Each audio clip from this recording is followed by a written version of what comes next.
Hola, muy buenos días. Dios los bendiga. Dios los bendiga. Estaba leyendo palabra de Dios y me venía en todo momento que estamos en esos tiempos violentos, violentos, violentos. Entonces vino a mi espíritu que el reino de los cielos sufre violencia, pero solamente los violentos lo arrebatan. Y acá me había puesto a leer esa palabra y dice en San Mateo 11, 12, desde los días de Juan el Bautista hasta ahora, el reino de los cielos sufre violencia y los violentos lo arrebatan. Seguimos un poquito más, dice, porque todos los profetas y la ley profetizaron hasta Juan. Y si queréis recibirlo, él es aquel Elías que había de venir. Y acá digo yo, estamos en esos tiempos donde estoy sintiendo constantemente en mi espíritu que esta generación es una generación de Juanes. Los que realmente se están tomando de la mano de Jesús son una generación de Juanes. ¿Qué sería una generación de Juanes? Una generación que está anunciando la venida del Cristo, porque ustedes ya saben, Cristo viene pronto. Pero la vez con esa unción de Elías. ¿Cuál era la unción de Elías? Y me fui a ese momento preciso, el Señor me llevó a ese momento preciso en Primera de Reyes 18, donde Elías le corta la cabeza a los 450 vales.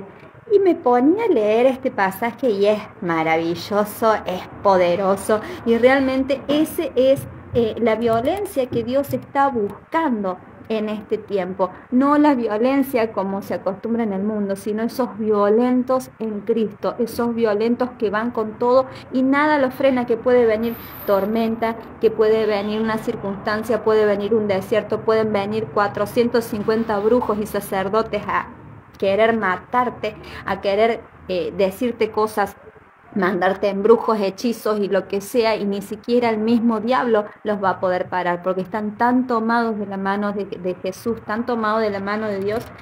Y bueno, sintetizando un poquito, quiero leerles el pasaje que es maravilloso.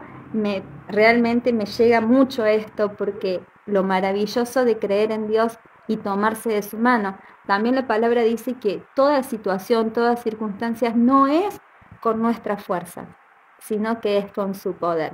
¿Con qué poder? Con el poder del Espíritu Santo. Cuando más llenos estamos del Espíritu Santo, más parados sobre la roca firme vamos a estar. Va a venir viento, va a venir marea, va a venir tormenta y vamos a estar firmes en el Señor.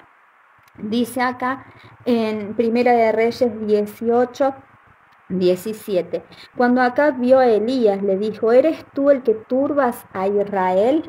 Y después, un poquito más abajo, dejando los mandamientos de Jehová y siguiendo, le dice, y él respondió: yo no he turbado a Israel, sino tú y la casa de tu padre, dejando los mandamientos de Jehová y siguiendo a los Baales. Acá Elías se encuentra con el sirviente de Acab, que era una persona que realmente había dejado todas las costumbres, había dejado todo lo que era realmente del Señor. Y los Baales, Baal era un dios pagano, era un dios al que sacrificaban, hace en realidad alusión y referencia al mundo, a las cosas del mundo, al alcohol, a la droga, la idolatría que hoy hay, por ejemplo, hacia otras cosas, a la música, el mundo en general. Dice: envía pues ahora y congrégame a todo Israel en el monte Carmelo, y los 450 profetas de Baal y los 400 profetas de Acera que comen de la mesa de Jezabel. Bueno, Baal hace referencia a estos brujos, Acera es la famosa Afrodita, Venus, hace referencia también a la sexualidad, a la diosa del sexo, como se ve mucho ahora, que están todos tan lujuriosos, tan sexualizado todo. Y Jezabel era una bruja, en cierta manera, era la esposa de este hombre Acab, me parece, acá dice sí, de Acab, y era el que seducía, realmente la que mandaba. Hace referencia en realidad a un espíritu bastante feo, ¿no? Jezabel, que después es algo más profundo. Pero bueno, sigamos. Entonces Acab convocó a todos los hijos de Israel y reunió a los profetas en el monte Carmelo. Y acercándose Elías a todo el pueblo dijo: ¿hasta cuándo claudicaréis vosotros entre dos pensamientos. ¿Qué significa esto? ¿Cuántos de ustedes dicen, yo quiero seguir a Dios, yo quiero hacer las cosas bien? Y dicen una cosa y hacen totalmente lo contrario. Dicen, yo soy hijo de Dios, pero hago tal cosa, pero critico a mi vecino, pero no ayudo cuando puedo, pero hablo mal de medio mundo. Pero entonces están entre dos pensamientos, porque realmente siguen las cosas del mundo y no realmente lo que Dios dice. Acá dice, si Jehová es Dios, dile, si Jehová es Dios, seguidle, y si Baal, id en pos de él. Y el pueblo no respondió palabra. Acá, ¿qué es lo que dijo? Los invita a todos a ir a congregarse a ese lugar donde ofrecían sacrificios a Baal, a este Dios impostor, esta estatua, este ser sin vida que estaba ahí, que a la vez era una representación como si fuesen umbandas. Ustedes, si conocen la religión umbanda, ustedes saben que tienen un montón de imágenes, ustedes saben que hacen sacrificios y ustedes saben que es brujería, es de público conocimiento. Bueno, acá los Baales era algo así. Y dijo, bueno, vayan ahí a ese lugar de sacrificio, vayan la gente, vamos a ofrecer sacrificio a Jehová y vamos a ofrecer sacrificio a esos otros dioses, a ver quién responde. Y acá dice, y Elías volvió a decir al pueblo, solo yo he quedado profeta de Jehová. Ser profeta de Jehová es hablar palabra de Dios. Eso es muy importante, no es que un profeta te va a decir el futuro, porque no es un adivino, eso es adivinación. Un profeta de Jehová habla palabra de Dios, lee palabra de Dios, y cuando habla palabra es simplemente los pasajes que están acá. Eso es un profeta. Cuando dice te profetizan es porque Dios a lo mejor le está trayendo un versículo, es a través de los versículos que habla el Señor. No es que va a venir y te va a decir, sí, mañana te va a caer un rayo. Esos son adivinos, eso es brujería, no tiene absolutamente nada que ver con los profetas. Acá dice, Elías volvió a decir del pueblo, solo yo he quedado profeta de Jehová. Más de los profetas de Baal hay 450 hombres. Es decir, era un solo hombre de Dios contra 450 brujos. Brujos, porque no eran los de acá, los que te curan el empacho, eran brujos.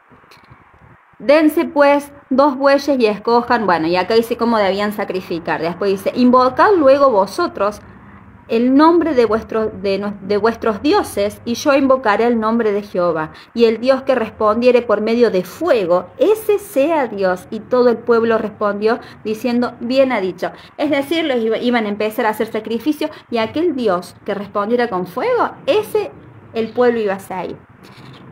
Entonces Elías dijo a los profetas de Baal, escogeos un buey, bueno, y sigue ahí. Y ellos tomaron el buey que les fue dado y lo prepararon e invocaron el nombre de Baal, desde la mañana hasta el mediodía. Es decir, que pasaron todo una mañana, media mañana, diciendo, Baal, respóndenos. ¿Qué es lo que? Imagínense en la actualidad. En la actualidad, sin ofender a nadie, invocaban el nombre del gauchito, el nombre de San la Muerte, el nombre de San Expedito, en el nombre... Y es una estatua. Ahí es una imagen.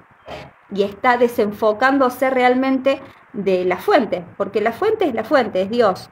Y no es que, o sea, tienen que invocar a Dios, a Jehová. No a ese intercesor que te pide algo. Entonces, ¿qué es lo que hicieron? Miren acá, esto está muy bueno. Diciendo Baal, respóndenos, pero no había voz ni quien respondiese. Entre tanto, ellos andaban saltando cerca del altar que había hecho. Imagínense saltando como locos, así los brujos. Y aconteció que al mediodía que Elías se burlaba de ellos, Elías era un loquillo, diciendo, gritad en alta voz, porque Dios es. Quizás está meditando o tiene algún trabajo o va en camino. Le estaba gastando. Elías le decía, che, fíjate que tu Dios a lo mejor agarra un trabajito por la esquina. Fíjate que a lo mejor está durmiendo la siesta. Grita un poquito más alto, le decía. este Elías por ahí me parece que le había tocado un poquito la burla. Tal vez duerme. Y ellos clamaban a grandes voces y se sajaban con cuchillos y con lancetas conforme a las costumbres hasta chorrear la sangre sobre ellos. Es decir, que no solamente saltaban, sino que se cortaban, ofrecían sangre, ofrecían vino, ofrecían cigarrillo, ofrecían todas esas cosas que realmente nada tiene que ver con Dios. Es todo brujería. Ofrecían un montón de cosas a sus dioses y sus dioses nada. El gauchito nada, se chupaba todo el vino, pero nada. Acá, ellos clamaban a grandes voces, bueno, pasó el mediodía y ellos siguieron gritando frenéticamente hasta la hora de ofrecerse el sacrificio, pero no hubo ninguna voz ni que respondiese ni que escuchase. Es decir, que estos grupos ofrecían, saltaban, se cortaban, se emborrachaban, ofrecían todas las cosas que ellos estaban acostumbrados y no respondió. Pero entonces dijo Elías a todo el pueblo: acercaos a mí. Y todo el pueblo se le acercó. Y él arregló el altar de Jehová que estaba arruinado. ¡Wow! Esto es una locura porque ahora en la actualidad nosotros somos el altar de Jehová. Ustedes saben que nosotros somos templo de Dios. Y si Dios viniera en estos momentos y se mete adentro nuestro, ¿qué encuentra en nuestra mente? ¿Qué encuentra en nuestro corazón? ¿Qué encontraría? ¿Está arruinado el altar de Dios? Porque nosotros tenemos que ser un altar y ofrenda grata a Dios. Por eso Dios siempre dice que Él escudriña nuestro corazón. Por eso es que a Jesús se lo recibe en el corazón. Y de esa manera Él empieza a habitar en nosotros, pero nosotros tenemos que ser ofrenda grata a Él. Acá, esta representación del altar roto no es nada más y nada menos que la representación de cómo venimos nosotros del mundo hacia Dios. ¿Está arruinado? Bueno, si está arruinado ese altar, si hay malos pensamientos, malos sentimientos, hay amargura, hay depresión, si hay vicios, si hay lo que sea, si hay depravaciones sexuales, porque es normal ahora la pornografía, es normal tantas cosas, es muy normal, se hizo tan normal que en realidad cuando viene Jesús a nuestro corazón y nosotros no somos ese altar, Él empieza a sacar todo lo que no sirve, así como este Elías lo empieza a arreglar al altar.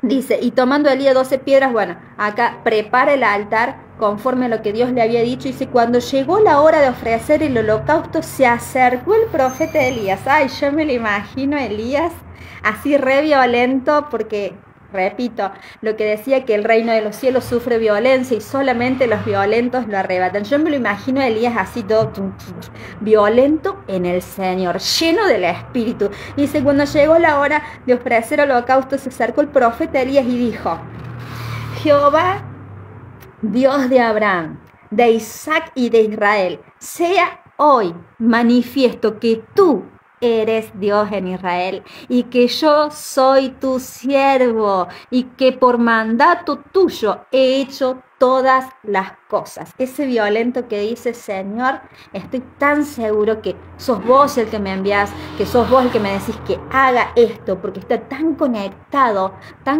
a Dios.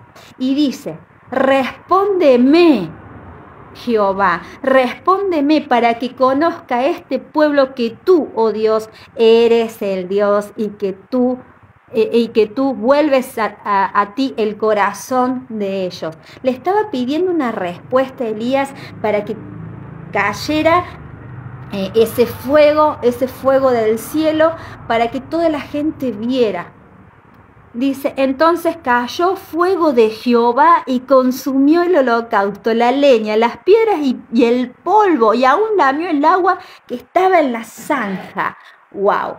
Eso es poder de Dios. Él antes se ofrecía en el holocausto, se ponía las piedras alrededor, agua para que el fuego no se disipara, se ponía un montón de esas cosas. Jehová no solamente consumió la ofrenda, sino que las piedras que estaban alrededor y secó el agua, es decir, que fue un poder tan grande. Fue un poder tan grande porque ese hombre, ese Elías creyó, se llenó del poder de Dios, se llenó del amor de Dios, se llenó de palabra de Dios y hizo caer fuego del cielo. Y en estos tiempos, repito, el reino de los cielos sufre violencia y solamente los violentos lo arrebatan. ¿Qué significa? Que en estos tiempos tenemos que llenarnos del Espíritu Santo para que las personas comiencen a ver el poder de Dios. ¿Cuál es el poder de Dios? Este es el poder de Dios, que fuego del cielo va a caer y va a consumir los holocaustos. ¿Quiénes son los holocaustos? Nosotros somos los holocaustos. El fuego del cielo es el Espíritu Santo, que va a empezar a purificar todos los altares, va a empezar a ordenar los altares y nosotros, los hijos de Dios, lo que realmente queremos, ser hijos de Dios, vamos a empezar a purificarnos y acomodarnos para Él, para la venida pronta, porque repito, no falta nada prácticamente para que llegue Jesús y va a venir por su pueblo, por su amada, por su esposa, va a venir por aquellos que estén llenos del Espíritu de Dios, aquellos que estén llenos del poder de Dios. Por eso repito, esta es una generación de Juanes que van a estar llenos de la unción de Elías. Van a ser personas que todo el tiempo van a estar diciendo que Cristo llega pronto y van a estar abriendo camino a Jesús, ¿no? Van a estar preparando la boda para el casamiento temprano que se viene. Dice, entonces cayó fuego de Jehová y consumió el holocausto, la leña, las piedras y el polvo, y aún lamió el agua que estaba en la zanja. Viéndolo todo el pueblo, se postraron y dijeron, Jehová es el Dios, Jehová es el Dios. Entonces Elías le dijo, prended a los profetas de Baal para que no escape ninguno. Y ellos lo agarraron. Y lo llevó Elías al arroyo de Sinón y allí los desgolló. Amén. Y acá está la violencia de Elías. ¿Cuál era la violencia de Elías? Era tomarse de la mano de Jesús, de Jehová, de su Dios, del Dios verdadero. Se tomó de la mano de él, le creyó y terminó cortándole la cabeza a 450 brujos. Realmente hay que tener una valentía, y yo siempre digo lo mismo, ser valiente no es no tener miedo, sino que a pesar del miedo sigamos avanzando. Y yo me imagino que Elías en algún momento debe haber pensado, che, son 450, porque ahí lo dice, y yo soy una sola. Y así muchas veces a nosotros nos pasa, pero Dios quiere que nos violentemos en Él. ¿Qué sería esto? Que creamos en todas sus promesas. Para creer en sus promesas, ¿qué tenemos que hacer? Tenemos que llenarnos de la palabra, porque si no, no las vamos a conocer. ¿Cómo voy a conocer sus promesas si no me adentro en su palabra? ¿Cómo voy a llenarme de su poder si prácticamente no estoy con Él? Para que nosotros nos llenemos del poder de Dios y para que nosotros podamos caminar como caminó Elías y hagamos descender ese fuego del cielo y que donde vayamos todo sea purificado, toda esa inmundicia sea quemada, tenemos que llenarnos de Jesucristo, llenarnos de la palabra, tratar de conocerlo, porque todos creen que es una religión. A ver, el ser cristiano no es una religión, es una relación donde cada vez lo conoces un poquito más y mientras más lo conoces, más te enamoras. A mí vino ese fuego purificador, así yo estaba sola, porque estaba sola, vivía al lado de la casa de mi papá, de repente mientras estaba meditando cayó ese fuego, se me reveló en el espíritu. Fue medio loco porque yo siempre digo, a mí se me presentó literalmente Jesús, hablé con Jesús, me dijo que lo siguiera y de repente me encontré con que ya no fumaba más 3 atados de cigarrillo, ya no salía más a los boliches y volvía arrastrada de alcoholizada, ya un montón de malos pensamientos, de malos sentimientos, tenía depresión 1 vez al mes aproximadamente, siempre trataba de suicidarme, de hecho tengo todos cortes y estoy toda flagelada, hacía cosas raras también, todo lo que se puedan llegar a imaginar yo lo tenía, era uno más de esos vales, pero ¿qué sucede? Vino ese fuego purificador así y me consumió toda la inmundicia, la miseria y me llené de la unción de Elías y soy uno de esos Juanes de estos últimos tiempos que lo único que quiere es anunciar y preparar el camino para la llegada del Cristo. Y yo te animo a que también seas uno de esos, porque Jesús quiere eso realmente. Bueno, esto sería todo por hoy, me voy a trabajar. Que Dios los bendiga.